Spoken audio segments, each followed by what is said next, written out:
Assalamu alaikum everyone. So today I'm going to start with today's session, and today we are going to talk about time series analysis using R. And the topics that are being covered today is how to load a data, which has been widely covered in previous sessions too. Now this time we are focusing on loading the time series data.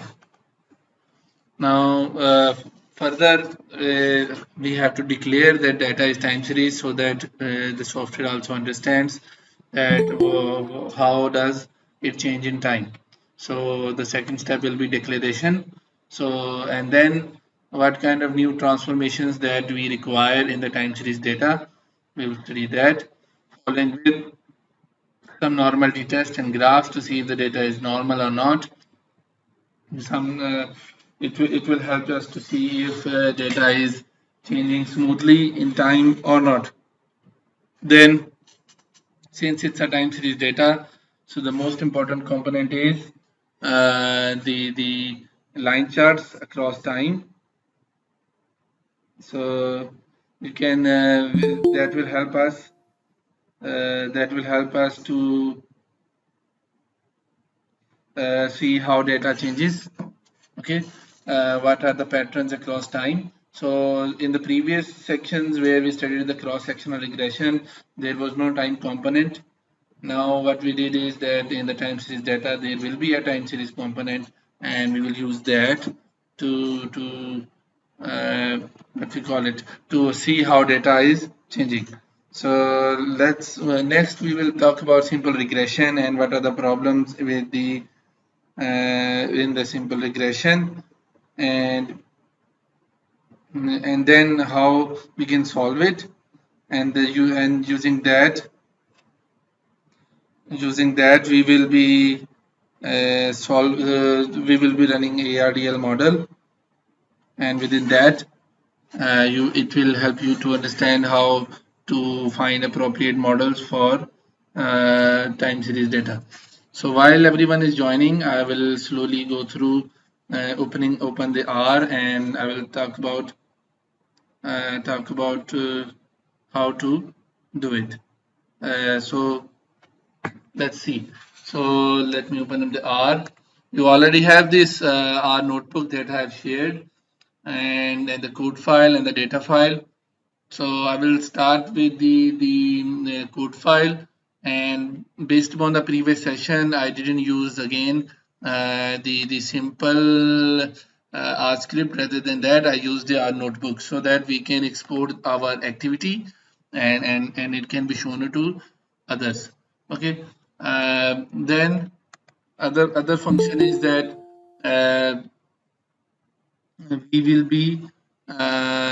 be talking about the analysis in time series. And now let's move on. So you already have the previous reading materials. From that you understood some basic terminologies for the time series analysis.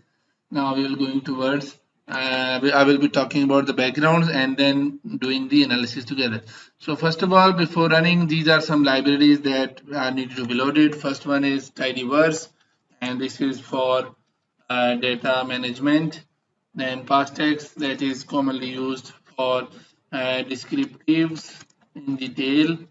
Then we use the ggpub-r for normality tests, normality test plots, tsbox for time series plots, stats is for data decomposition, read excel is to read excel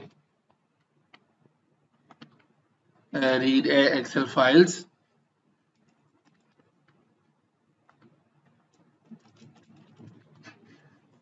So what we are talking about is I started the mic right now. So what we're talking about that we are going to study time series analysis today, and in this analysis we will be dealing with time series data.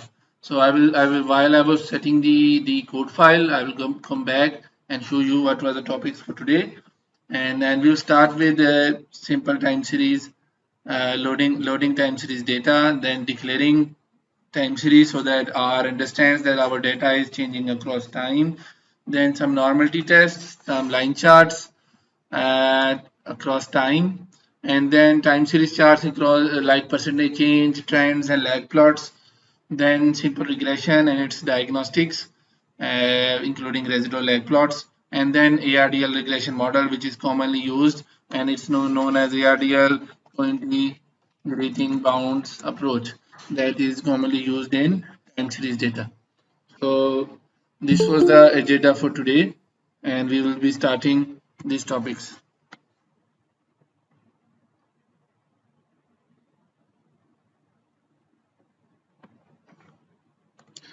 So in this topic, so first of all, you have the code file, and I will start with the discussion that we have a tidyverse library, past text, ggpubr, and some are new like ggpubr, pubr, tsbox, stats, read excel is old, forecast is used to store the residuals, and there are some graphs in it. Car we already discussed in the previous graph. It is used for regression diagnostics. And then ASTSA, it's applied time series analysis, so time series plots. Okay, and model R is used to store residuals in the data. ARDL is for the ARDL cointegrating bounds test. Then LM test is for the heteroscedasticity, autocorrelation, and the reset test. T series is for the normality test on residuals, and then structural change is for the QSUM graph. Now I will start with the background. So I will highlight all of them, and I will load these libraries. Control plus enter. So the libraries will be loaded in the computer. I will show you the output here so that I will give you some background. So when I load it first, it is giving something in red, but if it is not ending up that library is not found, it means the library has been loaded. It is showing in red because in some cases what they do is that it is showing some conflicts that might have created, but it doesn't mean the library will not work. And if you want to confirm that if the library is loaded, what you can do is you can go in packages and see tidyverse. So if you come here, and you can notice that the library has been loaded. This one is tidyr and this one is tidyverse. So when the tidyverse is loaded, it is shown that there is a tidyr sub library and it is also loaded. So this means library is loading well. And then the next is past text. It is loaded. It is saying that the tidyr library and deploy library might have some conflicts, but it will be masked. For it means that if you use this deployer, it will use from tidyverse, not from past text. Then ggpubr, it is just saying that its version is this, and tsbox, it is saying that it's version this, and stats, and then read excel, and forecast is a sub library of tidyverse, and it's saying that the ggpubr is and forecast are already in the tidyverse. And car, it says that it has conflict with these libraries, but still it will work. ASTSA, it has conflict with this library, but it is loading. Then model R and ARDL, and in ARDL it is giving us the reference for the person who has uh, developed this code for this library. Okay, now then there is a LM test and then T series structural change test. So these are the libraries that are loaded for today's analysis. Now we'll go towards reading the data file. So what we do is that I first of all set this a working directory, which we already discussed in the previous sessions. How to set the working directory? You have to go in the session and set working directory and choose the directory. When you choose the directory, you go where the library is. So what I will do, I will find the library, my session where I downloaded the materials, week number 4, and I will set the working directory. So this is same as what I have written. So this is the command that you have to change in your computer, otherwise this will not work and the next one will also not work. So this directory should be changed when you are loading it uh, in your computer. So since I have set the working directory, here in the files I am sure it is shown the folders here. So I can open up the Excel file here, but that I am going to read the data file, that is df equals to read underscore excel and the file name. I don't have to give the directory because the Excel, the R already knows where the file is because I have already set the working directory. So when I execute this command, it will load the data file. I will show you the data file first. It includes 1, 2, 3, 4, 5, 6, 7, 8 variables and the year indicator. So since the data is changing across time, that's why it is called time series data. And there are 7 variables changing across time. And this data is for Pakistan. So it has one cross section but several time periods. So today we'll be focusing on a data set which is changing across time, and in the next week we'll focus on the data set which is panel data, where there will be several cross sections and several time periods. Now since the data is loaded but R does not know which variable is time variable because we didn't identify it while loading the data, so df read excel just data file. So you have to disclose that it is a data file and time series. So df.ts is just a name. The .ts does not matter. You can just write df1. But what we do is that .ts will tell us that this is a data file for time series. But this name is not unique. That it's not compulsory that you should use df.ts. Then when you write it, it is equal to ts time series for the data file, and it is starting from 1982 first and end in 2016 first. So this one means that if I have written one here, one means annual. So and this means the whole year. And if I say quarterly and my data is not ending on the last quarter, it means it is ending on the third quarter. I will write 2016 3. So let's suppose this is the data quarterly. So I will write 1982 quarter 1 starting and end at 2016 quarter 3. Let's suppose it is ending at the August month, not on the December. So it's not whole 4 quarters. So this is the point that these ones are the number of the time period in the year. So it's an annual, so there will be only one observation in a year, that's why it's 1. If it is monthly, then if the last observation is ending at March, so I will write 2016 3. Or last is ending at it at November, so I will say 2016 11. And the frequency, if it is monthly data, it will be 12. If it is quarterly, it will be 3. So on. So you have to count it out how many frequencies are there in a year and then set this number. So when I run this command, you will see there is another data set and it is written time series. So R knows that this is a time series data. So what do we mean by the notion that R knows? So if I open it, you can see that in this data file there is no such difference as compared to each other. So let me close both of them. There is no such difference, but R knows from which time period the data is starting and from at which time period the data is ending. So this way, if you want to calculate something, it will know what is an order of each observation. It will know what is the past and what is the present and what is the future. Okay, so I will show you that.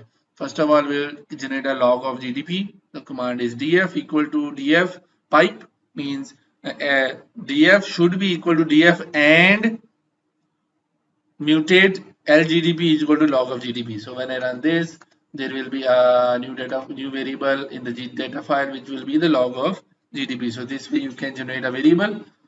Then if I want to calculate lag variable, lag means past. So df dollar $L dot LGDP means this is a new variable that is being placed into df equal to lag df.lgdp and first lag n is equal to 1l. So when I run this, you will see, let's open the data file again. So you will see that there is a lag variable. So for this observation, the lag is the past observation. So it has placed one with one lag. So since there is no lag value for the first observation, it will have one NA. So it means when you create lags, and it will create NAs. You can create second lag by adding a command and write 2L. So when you run it, let's see what happens. Okay, and we go in a data file, and since I have not changed the variable name, it has overwritten. So let's go back and change its name. It should be L2, and then if I run both of them, you will see the difference. Control enter. So you go in the data file, and you see this is the first lag and this is the second lag. So this way you can create lags if you want to do some specific analysis uh, in R. Okay, so next is similarly I created lags for uh, next two variables just as an example.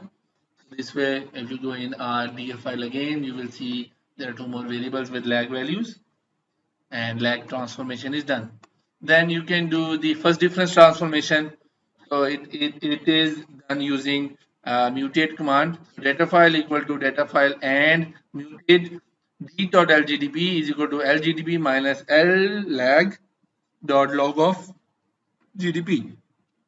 So when I run all of these and control enter, you will see first difference variable. So this is first difference form. It is actually this variable minus its lag, and this is the answer. So since there is no lag value available for the first observation, so there is no difference variable available for the first observation. Okay, so this way we can calculate the lags. Now only the last command left. So what we can do is I will run all of them together, all the chunks, so that everything will be shown below the chunk. So this is the data file which was loaded, and you can see the edit variables, and this is the head also. So it is showing you first few observations. So this way the head command is used to see the first few observations of the data. Up till now we discussed how to load the data and how to do some specific time series transformations after, and also made some specific data set which is a time series data set. The advantage of this time series data set is that now you can, if the data is monthly or quarterly, you can address, you can relate month with month or quarter with quarter, so that you can see some specific time series. So there was one question for taking difference. Do we have to create the lag, or it will create itself? No, in R, up till now, I do not find any library or command that creates the difference in which the lag is created itself. So you have to create the lag first, and then use that variable to create the first difference. Okay, so and data declaration is not mandatory. This is mandatory if you need to do forecasting, or if you need to do some specific graphs where the monthly or daily or quarterly frequencies are to be highlighted. If you're not doing any specific function like that, you don't need this. This is useful. So if you see, if I put a mouse here on the df, it is saying that it is a table, tbl underscore df, it's a table. But if your mouse here, it is mts. Okay, so it's time series data. Okay, so it has advantages that, for example, you are assessing a daily data and you want to compare first date of every month with each other. Then you need to know, you need to tell R that pick the first observation of each month and compare them together. This will be only done if you declare that the data is time series and it is daily, and then R will know which observation is the first observation of each month. Otherwise, without it, it will not work. In this example, we might not go in that detail how to handle high frequency data, but here we will do is that what are the basics of time series, and few examples. So there is some library. This is called install.package COVID-19. If you have this library, you can download the COVID-19 data. So since I have already got the library, I don't have to install. I will add hash on it, I will load the library, okay, and then I will load the data for USA because it's a time series. If I don't add country, it will download data for everyone, and then it will become a panel data. So if I run this, it will access online and it will download the data and it will be loaded as df1 when it is downloaded. So let it complete. So it has completed the library and it has given us a reference who had developed this library. So if you go in df1, you will see the id name that is for USA, and then date. So its data is starting from um, the 3rd of January 2020 till, if you go down, it will give you data till present, till 23rd of this month and 2023. And since the COVID data is not being recorded, so it has empty observations it up till here. So after this date, America has stopped reporting the confirmed and deaths because of COVID.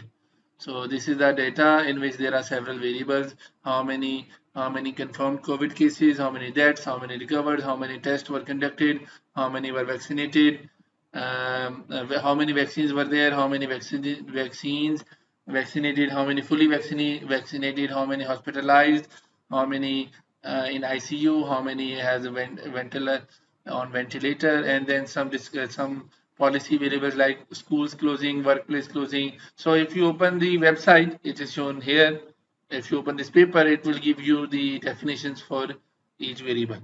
And this is the data that time series data that you can use in your research. So there are other two sources. First, the second is pdfetch. I will load it. This link is under development nowadays, so it might not download. It downloads the data from Yahoo Finance. Let me check if it is working today. So when you load it, it will download the share price data, closing data, and daily data for these shares. If you open the Yahoo Finance website, you will know which website it is. So the website is not working right now because these libraries are sometimes under development and the link is not working. But I have downloaded this data earlier too. Next is I tried to develop a data for IMF so that you can download the IFS data, but this library is also under development. Maybe in future, if you install this library and then load, it might work for you. But currently, it's if I load it, it will take forever, but it will not download the data. So that's why I've added hash in it, so that in the future, when this library starts to work, you can load the data. Next is we'll go towards the descriptives and histograms. First is that if you want to describe the data, so stat describe, it will give you the number observations, null values, NAs, minimum, maximum, range, standard median, standard error median, confidence interval, variance, standard deviation, coefficient of variance. So detailed descriptive stats. Then you can do histogram of each variable one by one. If I run this, it will show you a histogram of the variable so that you can check if it is normally distributed or not. So I have shown that how to add a title in it and how to show a color. You can change the color, you can change the title the way you want. Then there's a QQ plot. This checks for normality. If I show you one, so the data is within the shaded region. So this is showing the data is normally distributed because it is logged.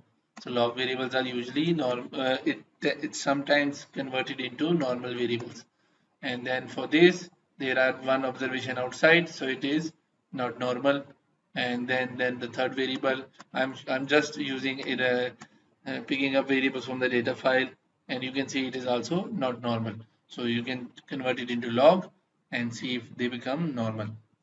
Next is the Shapiro test.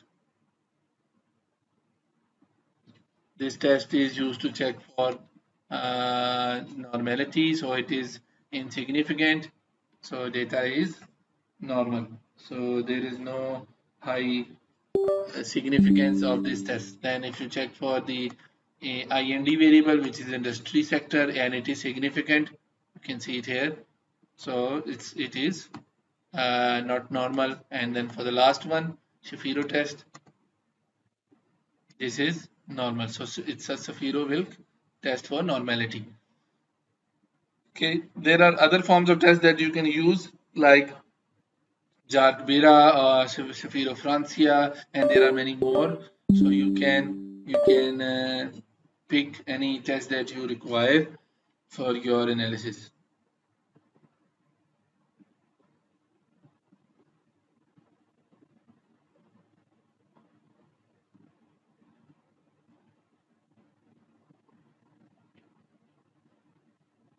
So if you while loading the libraries, there was one query from one of the student that there was an error showing that there is no package called and the package name. So if there is no package, let's suppose the ggpub is not available, you can go in the packages and press install and write ggpub R, and it will recognize, and when you press install, the library will be installed and it will load later on. Okay, next is there's a question how to remove outliers.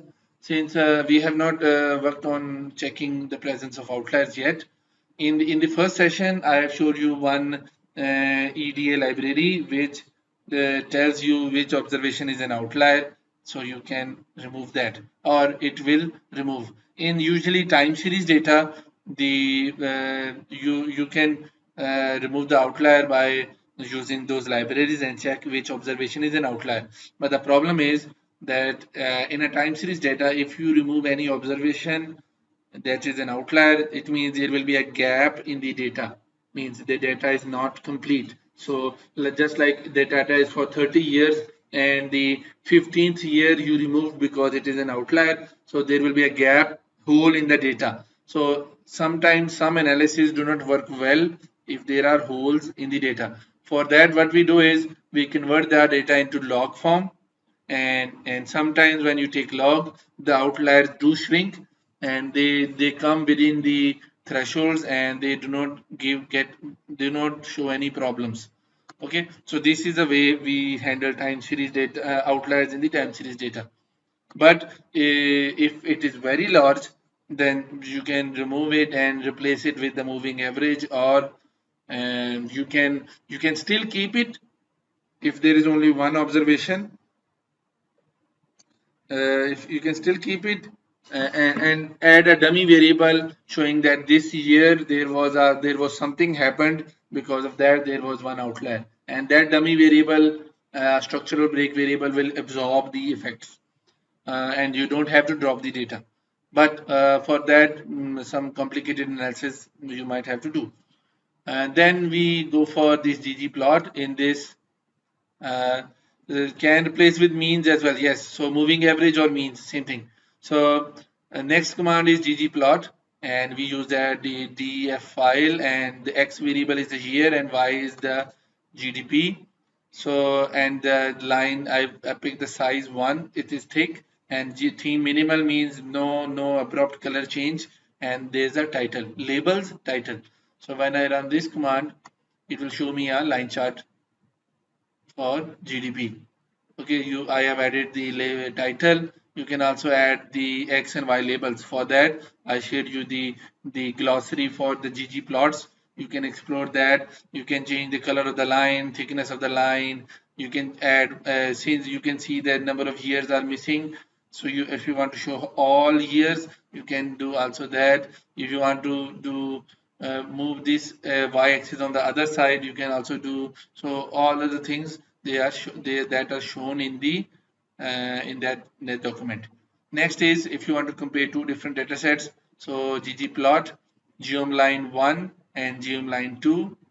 Geom line means line chart, geometry line, and mapping, and then aesthetics. Aesthetics means what is an x and y axis and color and shape in the graph we call it frame. And then you add the x labels and y labels and theme positions. So when you run it, you will compare two variables. So this is the chart for plotting two variables with each other. So you can see that there is an inverse association between two across time, that if one of them is decreasing, other is increasing, and vice versa. So red was decreasing and black was increasing, and when the red start to increase again, black start to decrease. Why? Because I'm comparing agriculture sector and industry sector for Pakistan. So they add up to 100. So if one of them is increasing, other will decrease. And assuming that agriculture sector and the services sector is zero, or assuming that its value is fixed. So this way you can plot two variables in a same chart. Now we'll go towards the time series charts. Now you will notice that I'm going to do a time series plot. Now here I am picking the df.ts, not the df file. Why? Because now I don't have to declare which one is the year variable. But in the previous graph, you notice that I have declared the year as an x-axis. So this is the first advantage of the df.ts file. So that if I run this, let me complete that one so that all the output is here. Okay, now first one, TS plot for agriculture. Let's run it.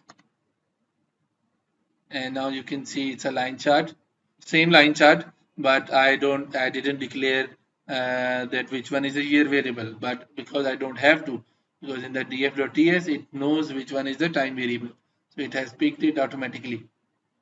Okay, and added the title. Then I can do plot method. So this is another method to create a graph. Plot agriculture, and it will make like this. So the difference is that in the previous case the graph was more like, if I highlight both of them, let's see what is the difference. There will be no difference in the line, only the presentation. This looks more neat, it has grids in it, but in this one it is within a box but no grids. So I usually prefer this one because it's more neat, and this one is the old method to make graphs in R, but nowadays the ggplot library is more detailed and more advanced in handling the issues within the graph. Then if you want to compare two variables, plot variable 1, variable 2, what will happen is when you compare both, it will create a scatter plot, which one is the most appropriate graph that you can make if you give two variables. So it will show you association between the variables. Then there is, if you want to do the line chart using TS plot time series plots, if I run this, you will see that two of the graphs are here and the colors are labeled. Okay, so this one is very neat as compared to the above. And then the TS plot has other advantage. It can transform the data into trends. So rather than plotting the whole variable, I want to plot the trend portion of the data. So ts.trend of the agriculture variable and ts._trend from the industry variable. So when I run this, it will show me the trend portions. So it was decreasing trend initially, then start to doing increasing trend, and then increasing trend initially, then decreasing trend. So this is the trend portion of the time series data. You already know that there are four portions in the data. First is the growth, second cycles, second is trend, third is cycles, fourth is volatility or error or variations, or what you call it, error.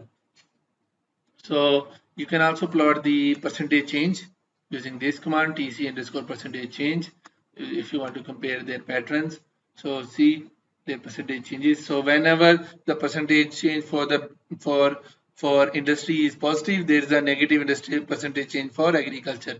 It means for the case of Pakistan, there was no time period where both of them showed similar growth. Means they are actually not complementing each other, rather they are mostly substitute to each other for the case of Pakistan. That might be a problem. Because of that, we are not growing with sustainability in Pakistan. Next is to normalized plot. If you want to convert the variable into normalized variable, so ts_scale. So when you run this, it will convert the variables into normal form so that you can see within similar units. So you can see that the GDP data is not very volatile. It is smoothly growing if it is converted into normalized form. But if you compare the agriculture, it has changed a lot as compared to normalized form. So you if you understand the units of normalized variable, so one means one standard deviation above from the mean value. Two means two standard deviation above from the mean value, and minus one means one standard deviation below the mean value.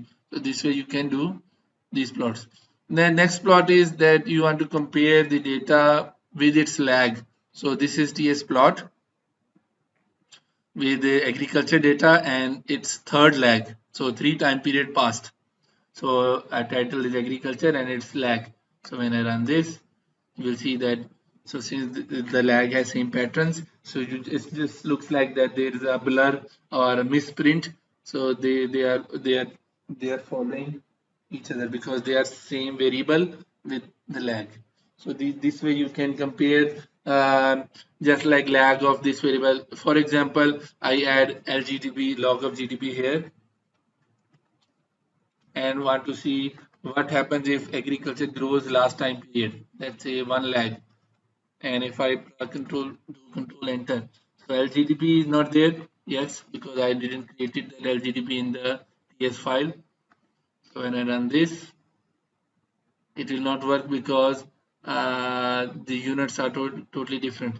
So what we can do is that we can add a log variable. So let's add a variable df.ts equal to df.ts and pipe. So let's add a pipe here. Control Shift M and then mutate LGDP equal to log of GDP.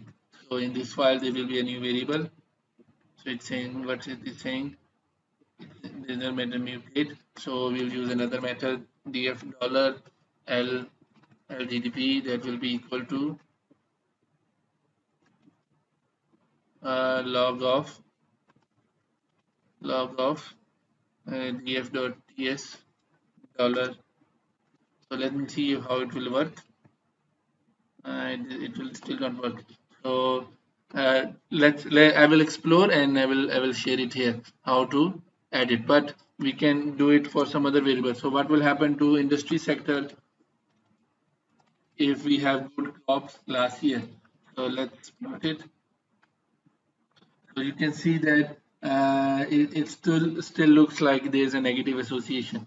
So what will happen if there two time period old agriculture?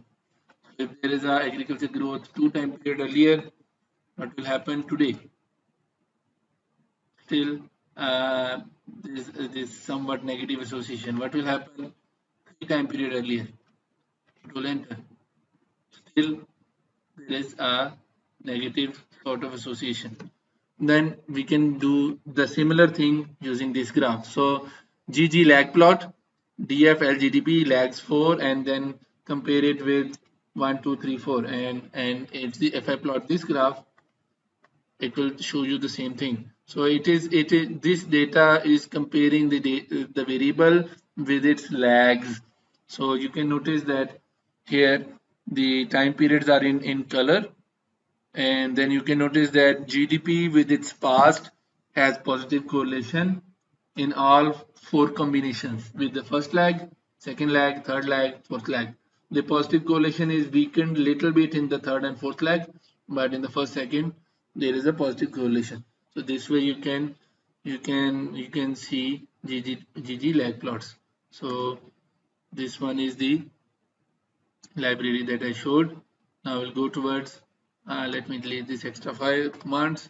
Now we'll do simple regression and see what is the problem that we might face if we do not use the appropriate regression model in time series. So this is simple regression. LGDP is equal is determined from services, road, air, rail. So these are the transport means, and this is services sector. So when I run this, it will estimate the model, and if you run this command, it will show me the regression results. All of the variables are significant, and the residual median is almost 0. R square is very high and very good. F test is significant. Okay, and adjusted R is also high. So the model looks very good, and you can notice that there is very high t value here. So this is the first indication that the model might not work, because very high t values means that model uh, might be spurious. So for that we will look for other indicators. For that we will see the Durbin-Watson. So it is saying that the Durbin-Watson statistic is 0.56. It should be 2. And if you see the alternative hypothesis, this row value, which is autocorrelation value, should be 0. And the p-value is significant, means it is not 0, means Durbin-Watson is not nearing 2. It means there is autocorrelation. So if there is an autocorrelation, the regression the results are invalid for any other regression method in cross section, but in the time series it also means that it is spurious. Now we can also do Durbin-Watson test using this method. It is saying that Durbin-Watson is this and its p-value is this. So true autocorrelation is greater than 0. Yes, it is significant, so there is autocorrelation. Then there is Broch-Godfrey test. Control enter. This also checks autocorrelation. So you can see it here that LM test, and it is significant, means there is autocorrelation. You can also compare it using plots. So I will generate the residuals and convert it into residual data. So there is a new values column where the data is, and I can use the lag plot of the residual with the first lag. And if I plot this, you can see that the residual which is first lag is positively correlated and its center is 0, and both center is 0. Why? Because when we did the regression analysis, by definition the mean of error term should be 0. So when you compare the residual with its lag, the center of the graph should be 0, otherwise it is also biased. Currently it is not 0, so the regression results are not biased. Biasness usually comes from multicollinearity. If there is autocorrelation, so it means there is invalidity, or in time series, what to call it, spuriousness. So lag plot can be made using this command, lag1 plot. So when I run this, it compares the residual with its lag, and you can see that there is a positive association, and the correlation value is 0.67. So residuals are correlated with the past residual at 67%. So there is a 67% similarity between these two. So then you can also store the residuals in the data file using this command, add residuals from the fit to the data file. When I run this, you will go in the data file, you will see that there is a new variable with name residuals. I didn't add a data file name, so df equal to, if I run this, it will add the data file in the this residual variable in the data file. But there are other ways that you can use to add the data. See, it's already here. So if you add the file name where it should be stored, it will be stored override this file. Okay, this way you can. Now I didn't do any other diagnostics because those diagnostics doesn't matter for time series data, because they will be same as cross section data. So I only pick those diagnostics which are unique for time series analysis. Okay, so before going to the next portion, I will discuss some of the points here. Okay. Okay, welcome back to the after the break. There were a few queries like what is the function of declaration of data. So this was the command. The advantage of this is that if you declare this, then the graphs in the TS box that I made it here, the TS plots, they will be made easily. The and these graphs can in this graph you don't have to declare which one is a here variable, because the R will know automatically which one is a here variable. So and then if you Secondly, that it will then in the high frequency data sets, there are some other graphs that are shown to you in the documents that I shared you previously about the ggplots. You will see there what are the advantage of declaring time series. Second question was that how we can save this graph. So first way, you can copy, save it as an image. Okay, save your image as, and then convert it into a png. uh, uh, then convert. Other way is that when you finish, you can then extract it as a word file, and the graphs will automatically go into the word file. But the other method that I discussed in the previous graphs was that you have to add one line above and one below. Let me show it here again. I showed about this in week 2. Let me open the week 2 code file. In that, I showed you this command, TIFF. So if you use this command .tiff before and after any graph, this and dev off. If you use this command that we discussed in the week number 2, and add and name the graph. Let's say the below graph is line chart of agri and industry. So I named it. So since you already set the working directory, and now if you run this graph, okay, so it will say null device 1. It means it has been stored. And if you open the folder, let me find the folder and I will show it to you. Let me open it up.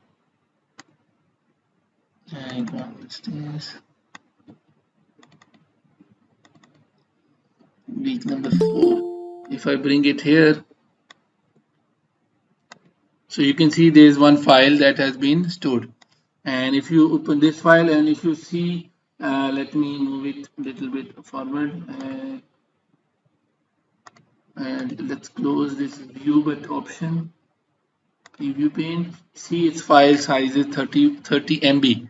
So this file is very high definition graph. So even if you zoom it up, you load it in the website, it will still be high quality.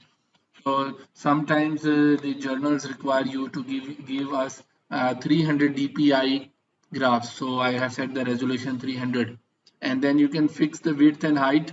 So usually I pick 15:8 because it will make a good rectangle. Otherwise you can make it a square or any other width or height that you want. So you can, using this command, you can convert the graphs into very high density graphs. And it matters when the graphs are where there are many lines cross within the graph. So let's say if I use this for this one because there are too many lines in it, I will pick it up and bring it here, add above below before it, and name it like lag plots of GDP. So this is the diff function, and then I will add div equal to off. So first, and I will also run this whole function, whole chunk, so that it is shown here. Then I will go here and add this. So when I run this command, control enter, it will say me null device equal to 1. I will run it again as a whole chunk so that I need to export it. And when I come back to the folder, this is the lag plots, and if I open it up, see how detailed it is. You can zoom it up, but still it is not pixelating. So this way you can make high quality graphs, and you can see the size of this file too, another 30.8 MB. So this way you can make high quality graphs. This was the few questions that were there in the break, and now I'm going towards concluding that when we did the regression analysis, we end up having autocorrelation in the residuals of the model. So this is because that when you have a time series data, the variables are non-stationary. Okay, in this codes I didn't add the unit 2 tests but its video is available. I will share it in the description so that you can understand how to do a unit 2 test. But since there is autocorrelation, it is confirmed that at least one of the variable is non-stationary. And since ARDL model does not necessitate that all of the variables should be non-stationary, it can be used if few of them are stationary and few of them are not. So we can still use ARDL no matter what results the unit 2 test gave you. If at least they should not tell that any one of the variable is I2, means non-stationary with the order 2. But if they are stationary, non-stationary with the order 1, we can use ARDL. So for that, we will first of all create few variables. So I'm creating a variable which is a cross product, agree air, agree multiplied by air, agree underscore C. So I'm using the example that was significant for my case, so that when I show you the results, it shows you the significant results. Otherwise, randomly selected variables might not give you significant results. So I have added new variables in the file, two new variables. Then I am going to run ARDL model for LGDB dependent variable agriculture into air, agriculture into C with the lag order 1, 2, 2, 2. So dependent variable 1 lag and the 3 independent variables 2 lags, just to check. So when I run this, it will run the ARDL model. You can see the summary. So this summary, let's bring it up. This is the simple ARDL model, not the cointegrating bounds ones. So in order to make it cointegrating bound ARDL, there is one requirement that I will tell you later on. So this is simple autoregressive and distributed lag model. How you can understand that? So dependent variable is GDP. We already know from the command, and there's a lag of GDP, which means it is an autoregressive model. And you can see there's an agree variable which is here, and there's the lag of agree variable, two of them. So it is a distributed lag. So it is autoregressive distributed lag model. So I didn't use the automatic lag, I fixed the lags. So because I have to run it one time before using the automatic lag method, I will show it to you in the next command. Okay, so first of all, I'm just showing you the how the output looks like. So this is simple ARDL, and you can see the R square is very good, very high, and F test is significant. So this is my ARDL model. Now what I will do, the next command is model number 1, same command but R2 underscore ARDL, same variables, and then maximum order I want is 1 3 3 3. I want that my dependent variable should be maximum 1 and independent should be maximum 3, and use the BIC method to find optimal lags. So when I run this, and so it will, you can see the results if you want. So summary model 1. So it might show or might not show you the results. Let's see what does it show. It shows that the best model, and these are the outcomes. So there is no estimation results because it is not estimating ARDL, it is estimating optimal lag. So how to find optimal lag? So this is the command that is going in the output and selecting a specific number. So how do you learn how to do this? So the method is, I will write model 1. Model 1 is coming from this command. So this is an outcome of this method. So what I want to extract, so I will add a dollar sign, and it tell me that it will tell you these three things. It will tell you the best order, best model, and top orders. So I want to see the top orders. So I add return top order, and when I run this command, you will see what, let's see, it will show you that the first order is GDP lag 1, agriculture industry lag 0, and agri lag this. So it has smallest BIC and then other two. So it has shown you 4 combinations, and the best one is this. So it means I will choose, I should choose this lag order. Okay, so in the next model, what I did, I didn't select it, so I will make it 0, same lag order as suggested by the model. I will run this lag order 1001. How I know? It is 1001, same order as the variables. So when I run this model, it will run ARDL in the background, and I can do the summary So when you see the summary, it will run the ARDL equation. So there is only one AR and one DL, and most of the variables are significant except for agree. R square is pretty high. F test is significant. Okay. The median error term is almost zero. Okay. Now come back to the commands. I need to do the bounds t test. So that's what I talked about earlier, that how to convert the unrestricted ARDL model to a restricted ARDL model, which is also called ECM equation, and which can be used to generate ECM long run and short run results. So when I run this bounds test, you can see the output somewhere here. So the test value is this, and it is significant, means based upon the bounds t test there is cointegration.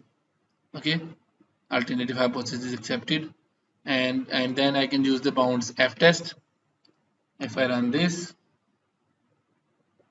there is f value this, and it is significant, so there is cointegration. So both tests are saying that there is cointegration. Now I can go towards the restricted ARDL equation. From that I can generate the long run and short run. So the command is cointegration coint underscore eq ARDL results and case 3. What is meant by case 3? If you open the documentation, case 3 means there is a lag, there is an intercept that is there, unrestricted intercept in the equation. Okay, and the first case is no intercept, no trend. For case number 2 is restricted intercept, case 3 is unrestricted intercept, and case 4 is restricted trend, and case 5 is unrestricted trend. So it depends upon what assumption you want to check. So when I run this, it will run the cointegration equation and it is completed. Okay, and now you can if this model is run, and you can see its results. How? You can go press enter summary te2 underscore ARDL. So when I see the summary, what does it show? What does it show? Let's see. It will show me that the cointegration equation has the cointegration term, the variable, it has this mean and this median and this minimum and maximum. Now if I want to run the unrestricted ECM model, so this is unrestricted ECM from ARDL. Okay, and then if you want to see the summary of this model, if I open it up, let's see there. So this will give me a restricted ARDL or unrestricted ECM, same thing. So how you identify that it is an ECM? So the dependent variable will be the difference of the dependent variable, and then there is a lag of dependent variable, independent variables, and there is a difference of independent variables. So this is unrestricted ARDL. So it is converted into first differences and lag forms. So from here we can extract the long run and short runs. So for that we can do the cointegration equation again. The question is, here we have to decide cointegration on the basis of p-value, upper bound or lower bounds. So this library is based upon upper bounds, and he is giving you the p-value based upon the upper bounds. So and if you want to see the critical values, you can open the documentation and request the see the what command that you need to change to show the critical values. But this one is actually based upon the upper bounds, I1 bounds. Okay, and give you the p-value. So then there is a cointegration test on UECM. So when I run this too, and it will still give you a summary of the cointegration equation. Okay, and it's same as the above one. And now I'll go towards the restricted ECM. Okay, when I run the restricted ECM and then its summary, you can see that. Let's show it here. So this is the short run equation where there is only one first difference variable, because only this variable has one lag and others had zero lags. So this library used the logic that if there is no lags used for a long run variable, it will not be shown in the shortened equation. And this is error correction term, and it is negative. It should be negative between 0 and -1, and significant, which shows that there is a convergence, and this is also an indicator of there is cointegration. Okay, and the R square is high enough for a shortened equation. Now we'll go towards checking the restricted ECM and then compare this identical command. Actually, what does it do? It compares that does the coefficient change from while moving from ARDL to unrestricted ECM to restricted ECM. So it is saying that they are not changing, means the results are stable, means the transformations that you are applying with an assumption that there is cointegration. If the cointegration does not exist, the transformation will give different results. So here it is saying that the results are not different. Okay, so now we want to see the long run results. So you can get it using two ways: using the multipliers on the ARDL equation. It will give you long run results. These are the long run variables and its t values and its p values. So these are the long run results. You can also get it using from unrestricted ECM. If you run this, it will give you same results: coefficients, p-value, and t-values. So all of them are significant. So these are the long run results. So this way you can we have, while doing ARDL, I have discussed several terminologies. One is ARDL. This is simple ARDL where there are lags of dependent and independent variable. Then there is unrestricted ECM where the lags are converted into first differences and lags, and for that you might have to study some time series equation where you understand how to transform from ARDL to ECM.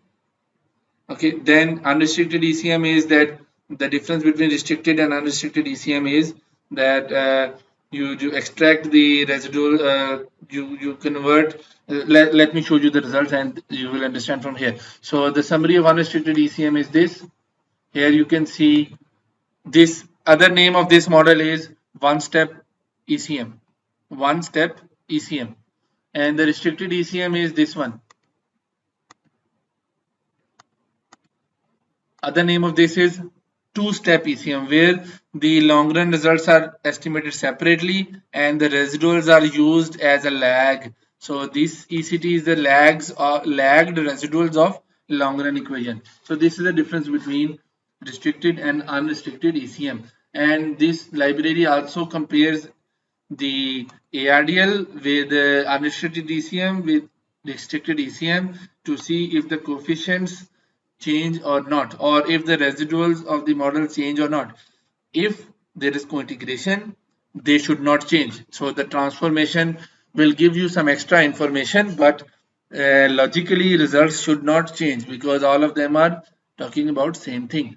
So this is an extra test that is available in R, but not in other libraries like Stata or eViews. Where you can do that in there manually, but here it is provided as a code. We have also discussed about the long run results, so I will add hash here, long run results. Now diagnostics, I will add hash here, diagnostics of ARD, which are very important because now you are making a model for policy. You should make sure that there is no problems. So G test, Roche and Godfrey. So let me move it up.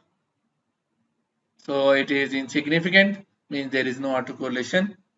You can add up till second order. So it was up to one order. So up to second lag of residuals, still there is no autocorrelation. Then this was Broch Godfrey, and then we do the Broch Pagan. So this is Broch Pagan test. Okay. Okay, so I will come back to this identical test. So Broch-Pagan. So it's saying that there is no heteroscedasticity. So this is a Broch-Pagan test. Then reset test. Reset test is saying that there is no missing quadratic specification. You can do it based upon the fitted values by adding y hat square as an independent variable. It is also insignificant. You can also add square variables values for all independent variables. It's still insignificant. You can check up till the power second order, still insignificant. So there are many forms I choose to check the insignificant. So the question came that why, what is meant by identical? So I used three forms of ARDL. First was this model ARDL, not this. Yes, let me see from the command CE2 underscore ARDL. So this one cointegration equation of ARDL. So I converted, I extracted the residuals from this model, and then I did the unrestricted ECM and then extracted the residuals from this model. Okay, so they all are here. So if I select the CE2 ARDL, it will not show up. So let's write CE2 underscore ARDL. If I click it up, it will show me the data. This is the residuals from the ARDL unrestricted ARDL. Then CE2 underscore UECM is residuals of unrestricted ECM. It is stored here. And then CE2 underscore RECM is residuals of restricted ECM. So if the hypothesis is if there is cointegration, then no matter what type of ECM or ARDL you use, because the variables are same, it will give you same residuals because I am not adding a new variable in it or not removing any variable. I am just changing their forms from lags to first differences or both. Okay, so identical, when I run this, it will compare three residuals and it is saying that they are identical. So this means there is a cointegration or yes, there is cointegration. So this is the logic behind it. Now we go towards reset test we have already done. Then Jark-Bira test. Jark-Bira test is checking the normality of the residuals. So I use the unrestricted ECM and it is saying that it is normal. So we can check it for restricted ECM again if you want. You can pick anyone because all of them are same according to this library. So when I pick this, and it also gives same results, same test value, the chi-square value, and same p-value because the variables are same. Okay, so what other thing I can do is I can come here, I can make a new data set. Let's say residuals that will equal to cbind. Cbind is a command that used to uh, join all the columns. So I will copy them and edit here.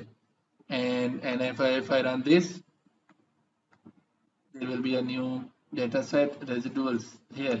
So you can see three residuals are here and they are almost same. So you can see the first and second are similar, last one is little bit different. Okay, but rounding it up, they will look like same. So if you then you can do correlation plots or you can do anything to compare these. So okay, so let's see if I go in help, let's see how to do correlation.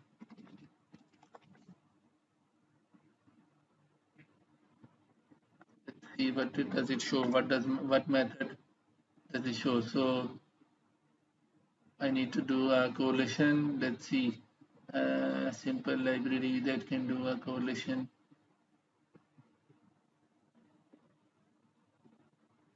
Plot, autocorrelation, pairwise correlations. Yes, if I can use this library.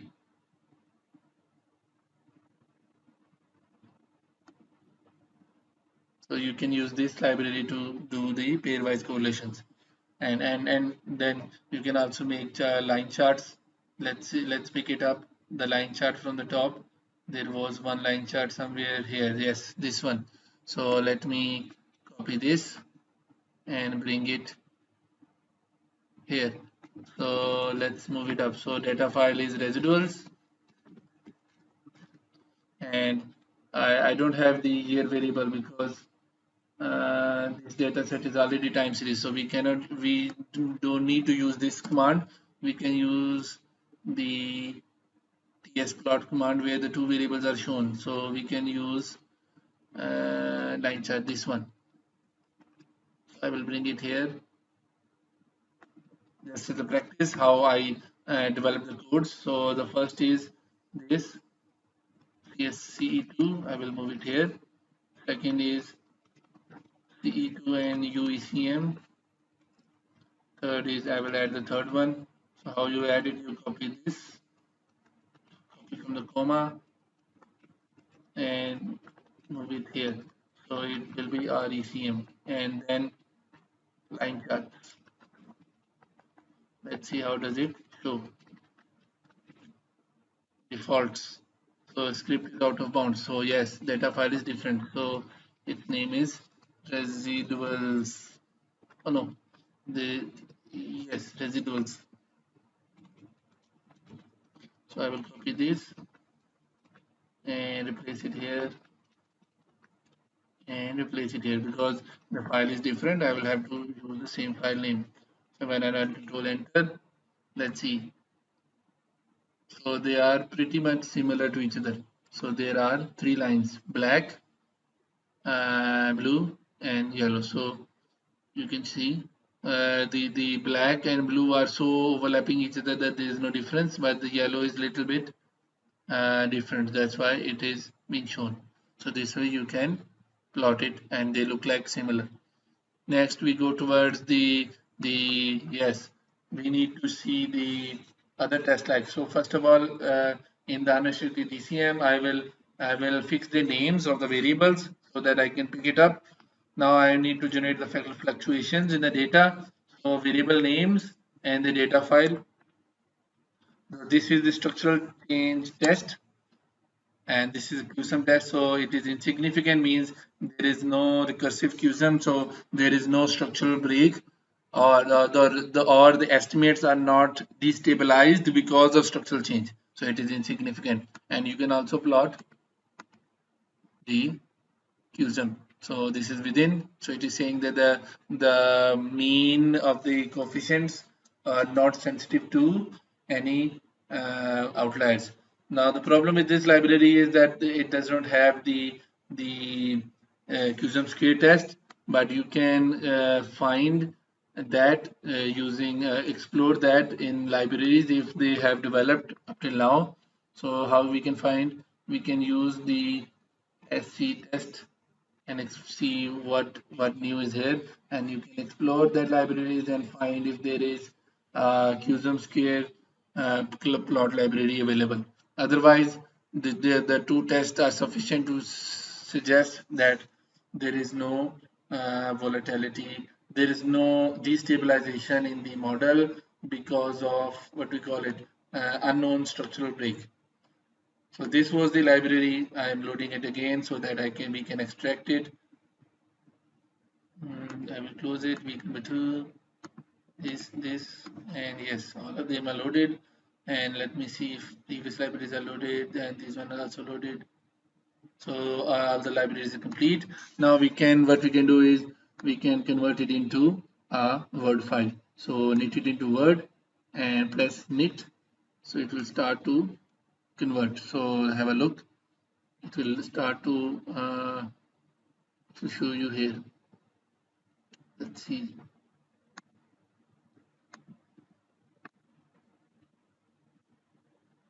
Yes, it will start to render.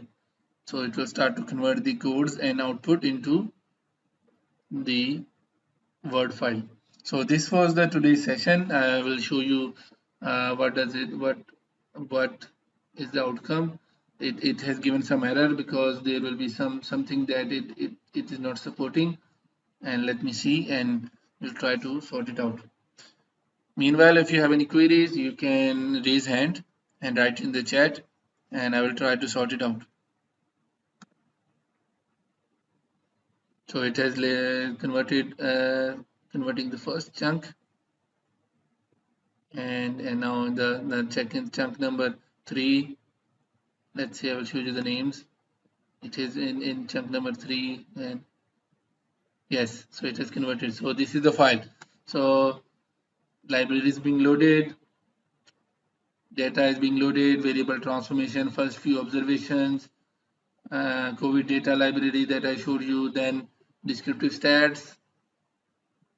Okay, so there are, since it is overlapping, what you can do is you can highlight it and widen the frame so that you can understand how the data was arranged. So I have widened the frame. These are the graphs. So one was student was asking how to move the graph. So you have already got the graph in the Word file. You can just move it any way you want. These are the graphs. But if you want high density graph, you will have to use the method that I've showed you in the library. So you can see all of these codes, the ARDL results, the graphs are here. So see in this, if you want to improve this table because it is not going in 2 lines, so you can, now it is readable. So some modification is required. See this. Yes. So this was today's session on ARDL. Hope you understood and you will be able to recreate and for your analysis. And in the future sessions, we will go into details of time series analysis and and and and this training will be helpful in understanding those, and we will be focusing on only those audience who has the background of time series so that we can go in details of ARDL. I have already showed you in the description in the emails the tool library, the videos for Johansson approach, nonlinear ARDL, quantile ARDL, and the arch models in R. So if you want to explore that, you can watch those videos. So thank you very much for watching. If you have any questions, do raise hand. I will try to answer, and if you have any questions you can write in the descriptions and in the comments.